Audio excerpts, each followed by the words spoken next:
Al-Fajr, Fajar. Muqaddimah. Surat ini terdiri atas 30 ayat, termasuk golongan surat-surat Makkiyah, diturunkan sesudah surat Al-Lail. Nama Al-Fajr diambil dari kata Al-Fajr yang terdapat pada ayat pertama surat ini yang artinya fajar. Pokok-pokok isinya, Allah bersumpah bahwa azab terhadap orang-orang kafir tidak akan dapat dielak-elakan. Beberapa contoh dari umat-umat yang sudah dibinasakan, kenikmatan hidup atau bencana yang dialami oleh seseorang bukanlah tanda penghormatan atau penghinaan Allah kepadanya, melainkan cobaan belaka, celaan terhadap orang-orang yang tidak mau memelihara anak yatim dan tidak memberi makan orang miskin, ancaman terhadap orang yang memakan harta warisan dengan campur aduk, dan orang yang amat mencintai harta. Malapetaka yang dihadapi orang-orang kafir di hari kiamat. Orang-orang yang berjiwa mutmainnah, tenang, mendapat kemuliaan di sisi Allah. Al-Fajr, Fajar. Surat ke-89, 30 ayat. Bismillahirrahmanirrahim. Dengan menyebut nama Allah yang Maha Pemurah lagi Maha Penyayang. Mereka yang menentang Nabi Muhammad SAW pasti binasa seperti umat-umat dahulu yang menentang Rasulnya. Wal Fajr, demi Fajar. Wa layalin ashr, dan malam yang 10. Malam 10 ini ialah malam 10 terakhir dari bulan Ramadan.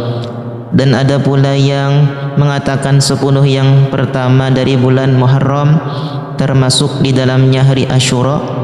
Ada pula yang mengatakan bahwa malam 10 itu ialah 10 malam pertama pada bulan Zulhijjah.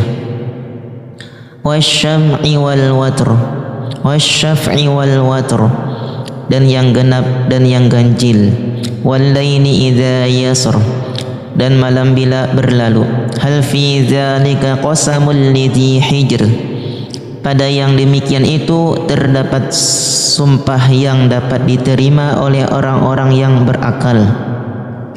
Alam tara kaifa fa'ala rabbuka bi'ad, apakah kamu tidak memperhatikan bagaimana Tuhanmu berbuat terhadap kaum Ad? Iram zatil imad, yaitu penduduk Iram yang mempunyai bangunan-bangunan yang tinggi. Iram ialah ibu kota kaum Ad. Allati lam yukhlaq misluha fil bilad, yang belum pernah dibangun suatu kota seperti itu di negeri-negeri lain. Wa samud alladzina jabu as-sakhra bil wad, dan kaum Samud yang memotong batu-batu besar di lembah. Lembah ini terletak di bagian utara Jazirah Arab antara kota Madinah dan Syam. Mereka memotong-motong batu gunung untuk membangun gedung-gedung tempat tinggal mereka, dan ada pula yang melubangi gunung-gunung untuk tempat tinggal mereka dan tempat berlindung. Wa fir'aun dzil autad, dan kaum Fir'aun yang mempunyai pasak-pasak tentara yang banyak.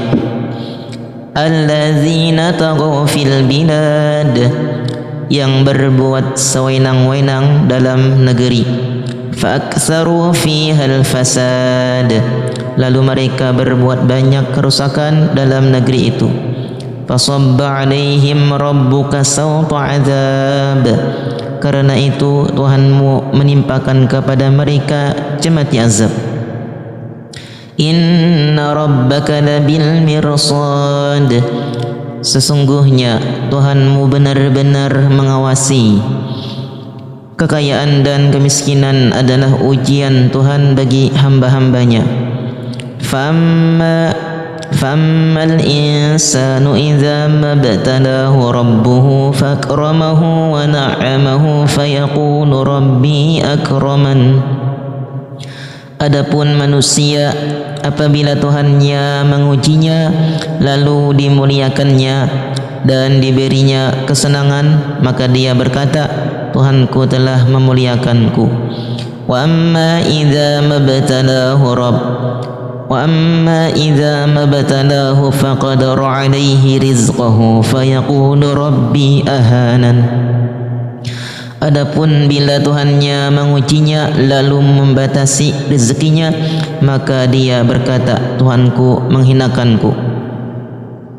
Maksudnya ialah Allah menyalahkan orang yang mengatakan bahwa kekayaan itu adalah suatu kemuliaan dan kemiskinan adalah suatu kehinaan, seperti yang tersebut pada ayat 15 dan 16. Tetapi sebenarnya kekayaan dan kemiskinan adalah ujian Tuhan bagi hamba-hambanya. Kalla bal la tukrimunal yatim. Sekali-kali tidak demikian. Sebenarnya kamu tidak memuliakan anak yatim. Yang dimaksud dengan tidak memuliakan anak yatim ialah tidak memberikan hak-haknya dan tidak berbuat baik kepadanya.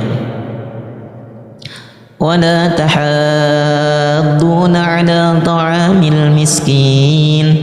Dan kamu tidak saling mengajak memberi makan orang miskin. وَتَأْكُلُونَ التُّرَاثَ أَكْلًا لَمًّا. Dan kamu memakan harta pusaka dengan cara mencampur baurkan yang halal dan yang batil. وَتُحِبُّونَ الْمَالَ حُبًّا جَمًّا. Dan kamu mencintai harta benda dengan kecintaan yang berlebihan. Penyesalan manusia yang tenggelam dalam kehidupan duniawi di hari kiamat. Kalla idza dukkatil ardu dakkan dakka. Jangan berbuat demikian apabila bumi digoncangkan berturut-turut. Wa jaa rabbuka wal malaku saffan saffa.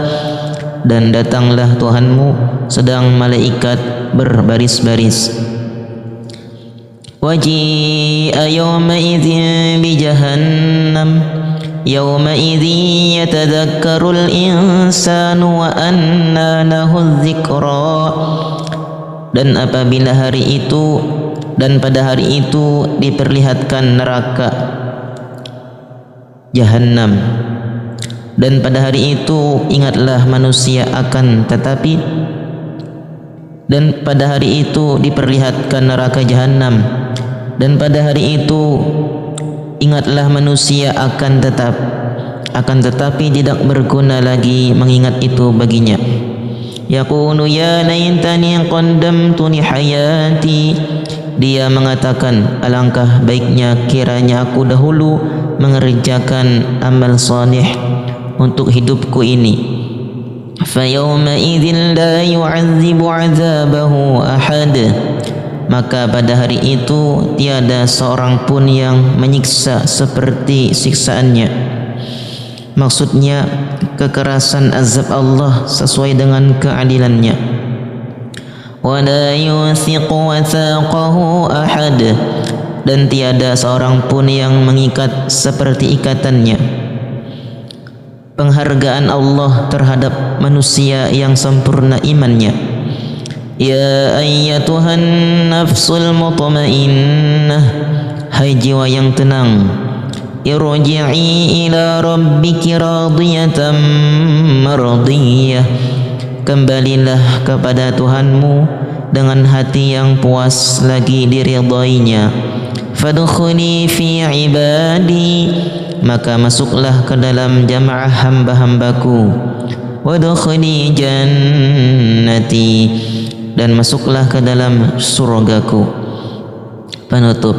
Surat Al-Fajr mengemukakan contoh umat yang ditimpa azab dan beberapa sifat-sifat manusia yang tercela, serta menegaskan kemuliaan yang diberikan Allah Subhanahu wa taala kepada orang berjiwa tenang. Hubungan surat Al-Fajr dengan surat Al-Balad.